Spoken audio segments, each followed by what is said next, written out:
बड़ी मुश्किल से जान बचा के वहाँ से भागे। और जब मैं गिरा तो उन्होंने मेरी कमर पे बहुत ईंटें मारी मैंने कुछ नहीं देख रहा था, बस मुझे दिख रहा था कि मैं यहाँ से भाग जाऊँ कैसे न कैसे। कितने पुलिस वाले गिर रहे थे, मुझे किसी से कोई मतलब नहीं था क्योंकि सबको अपनी जान प्यारी होती है।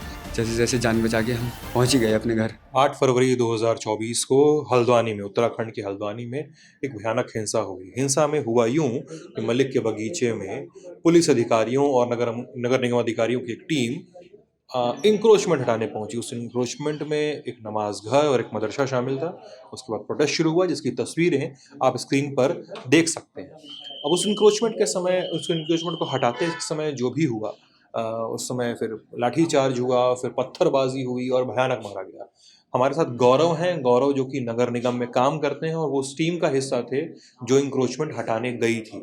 गौरव इस समय हल्द्वानी के कृष्णा हॉस्पिटल में इलाज करवाने पहुंचे हैं। हम गौरव आपको थोड़ी सी 2 मिनट की तकलीफ देंगे, मुझे माफ़ कर दीजिएगा अगर आपको दिक्कत हो बात करने में, अगर और मुझे टोक भी दीजिएगा, मैं फिर बातचीत बंद कर दूंगा। क्या करते हैं आप नगर निगम में गौरव? सर मैं गाड़ी चलाता हूँ नगर निगम में और 2 हेल्पर मेरे साथ चलते हैं। गाड़ी मतलब कौन सी गाड़ी होती है नगर वो? निगम की कूड़े की गाड़ी चलाता हूँ सर। अच्छा, तो हमें अतिक्रमण के लिए शाम को रेडी किया गया था। तो वहाँ से जब अतिक्रमण गिरेगा तो कूड़ा उठाना है आपको? हाँ, तो उसके लिए हम काफ़ी टीम हमारी साथ में गई थी। 20-25 लड़के और भी थे पीछे खड़े हुए। तो फिर जब वहाँ तोड़-फोड़ होने लगी तो उन लोगों ने पथराव किया छत से अपनी, और फिर हम सर बड़ी मुश्किल से जान बचा के वहाँ से भागे। मैं तो गाड़ी में घिर गया था, मैं बहुत मुश्किल से भागा हूँ। मेरा मोबाइल भी गिर चुका है वहीं पे ही। मोबाइल क्या? मोबाइल गिर गया है वहीं गाड़ी में उतरते टाइम, क्योंकि मैं शीशा चढ़ा के बैठा था। तो एक लड़का आया, उसने सीधे ऐसे पत्थर मारा, शीशा फूटा। इधर तो उतरने की जगह थी नहीं, तो मैं हेल्पर साइड से उतर के भाग रहा था, तो मैं गिरा, तो मेरा फ़ोन भी वहीं पे गिर गया। और जब मैं गिरा तो उन्होंने मेरी कमर पे बहुत ईंटें मारी फिर मैं उठ के फिर भागा हिम्मत करके जैसे तैसे। मैं गांधीनगर। कमर पे ईंटें मारे? हाँ सर, पूरी कमर जख्मी पड़ी है मेरी। ये हाथ भी सूजा हुआ है, पैर पे लगी है। ये हाथ तो पूरा सूजा हुआ है हाँ आपका। सर, ये जूते वूते सब फट गए साहब। ये जीन्स भी फटी हुई है हाँ आपकी। सर, ये अंदर भी चोट है मेरे। हाँ, अंदर भी चोट लगी है पैर में, यहाँ पे अंदर कट कट है। है। हाँ सर। और कहाँ कहाँ चोट आई है आपको? बाकी तो सर गुम चोट ही ज़्यादा लगी है। एक खुली चोट सर पे है ये। बाकी टाके टाके हैं? टाके तो नहीं, अभी रात पट्टी बांध के हमको भेज दिया था। अच्छा। हाँ, अब बोला था सुबह आना, अब सुबह देखेंगे, एक्स्ट्रा वगैरह करा जाएगा। बाकी ये पैर देख ही रहे हैं आप, पूरा सूज गया है। मेरे से भी बुरी पूरा हालत है। पूरा चप्पल टाइट हो रही है आपकी, इतना सूजन है वहाँ पे? अरे बहुत सूजन है सर, ये रात को मैंने ट्यूब लगा के बांधा था, हाँ, उससे थोड़ा सा आराम मिला, पेन किलर खा के हाँ। आराम किया। अब उन्होंने बोला था कि ट्रीटमेंट के लिए सुबह मॉर्निंग में आइए।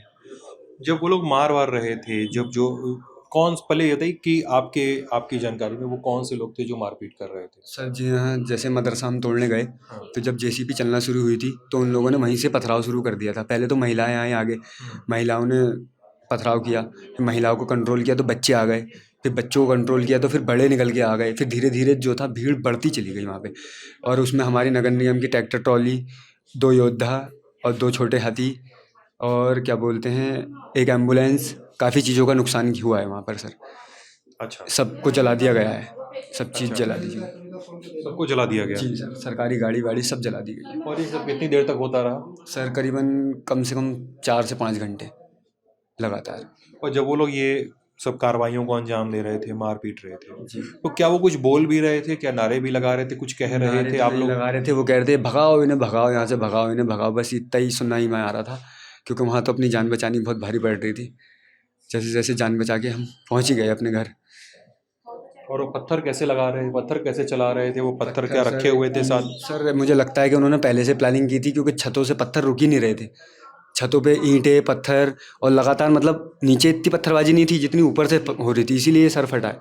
ऊपर से फेंक अच्छा, रहे ये थे। ऊपर से आया हाँ जी, पत्थर? हाँ जी, ऊपर से आया ना ये, तब सामने से मारे आदमी तो बचेगा, ऊपर से पड़ रहा है, पता ही नहीं चल रहा कौन मार रहा है। बच्चे जरा जरा से बच्चे पत्थर मार रहे थे, और मैं तो उस गाड़ी में बैठा था, सामने से फ्रंट शीशे पे पत्थर मारा मैंने आँख बचाई, फिर यहाँ से मारा, फिर मैं उतर के भागा, तब मेरे तब वो पीठ पे मारा? हाँ, तब फिर मैं गिरा तो मेरी पीठ में बहुत मारा, पीठ में तो बहुत ही मारा है। पीठ में मैं ज्यादा सीधे घाव है? लेट नहीं पा रहा हूँ, सीधे ऐसे ऐसे लेटना पड़ेगा मुझे, क्या कमर में कटा भी हुआ है कि चोट है? गुम चोट लगी है, हड्डियाँ दुख रही हैं बहुत। मतलब अंदर की तरफ चोट लगी सर होगी। बहुत बुरी तरीके से मारा है, समझ लो। अगर मैं नहीं उठता वहाँ से तो शायद मैं नहीं आ पाता, अपने घर नहीं जा पाता। किसने निकाला आपको वहां से? मैं सर खुद ही अपनी हिम्मत बना के भागा हूँ वहाँ से। मैंने कुछ नहीं देख रहा था, बस मुझे दिख रहा था कि मैं यहाँ से भाग जाऊँ कैसे ना कैसे। मैं भीड़ को चीरता हुआ भाग गया हूँ। कितने पुलिस वाले गिर रहे थे, मुझे किसी से कोई मतलब नहीं था, क्योंकि सबको अपनी जान प्यारी होती है। मैं सर भागते रहा सीधे, बस गांधीनगर में आके मैंने सांस ली, पानी पिया, उसके बाद मैं सीधे अपने घर भागा। मैं रहता हूँ नवाबी रोड में। सर बहुत बुरा नज़ारा था। ठीक है गौरव, आप प्लीज़ ख्याल रखिए अपना। इस पूरी घटना पे हम लगातार कवरेज कर रहे हैं। इस पर एक बात ध्यान देने की है कि उत्तराखंड सरकार ने और खासकर नैनीताल प्रशासन ने हल्द्वानी के इलाके में, हल्द्वानी नगर क्षेत्र में कर्फ्यू लगा दिया है, मोबाइल इंटरनेट को प्रतिबंधित कर दिया गया है और यहाँ पर रिस्ट्रिक्टिव प्रोहिबिशंस जारी हैं। आज ही जब सुबह हम वहाँ पहुँचे हैं अर्ली मॉर्निंग, तो नगर प्रशासन, एसएसपी और डीएम यहाँ पे एक प्रेस कॉन्फ्रेंस को आयोजित कर रहे थे। यहाँ पे पत्रकारों के सवालों के जवाब दे रहे थे। कई बड़े स्तर पे पत्रकारों को भी मारा गया है, पुलिस कर्मियों को भी, और नगर निगम कर्मियों को आप देख ही रहे हैं, सफाई कर्मियों को भी। हम लगातार इस मसले पे बने हुए हैं। आप भी ललित टॉप के साथ बने रहिएगा। बहुत बहुत शुक्रिया।